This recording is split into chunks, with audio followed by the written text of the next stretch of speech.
Black Widow had a pretty great opening weekend that got higher than most people expected. Of course, Disney followed up by officially revealing that the box office wasn't the only good thing going on for the film, because Disney Plus was another major factor. Now, going into the second weekend, predictions were pretty much non-existent because nobody knew what would happen. Well, we know what happened, and well, that's not good. It's actually pretty damn bad.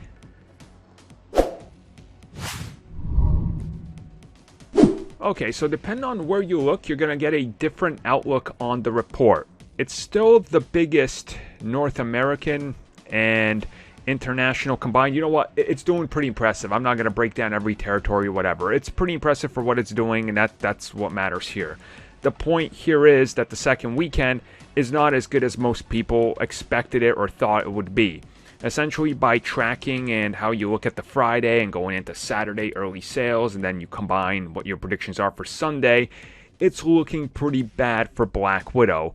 Essentially, most people are anticipating that this second weekend it's going to be rather bleak, and I think that's a good way to put it. Essentially, right now it's looking like it's going to make 25.6 to 25.9ish, so somewhere in there is what people are saying it's making on its second weekend.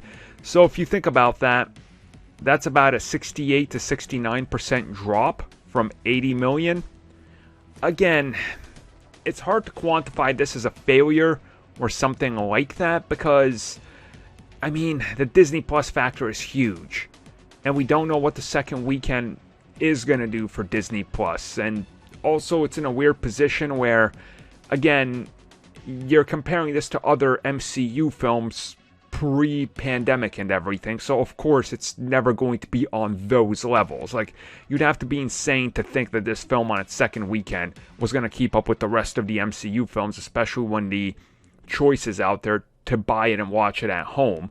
And now that mandates and things are relifting in some areas, specifically like LA and stuff, it's such a tough thing to look at and go, whoa, it's a failure, hey, it's a victory. It's a little bit of both, I would say.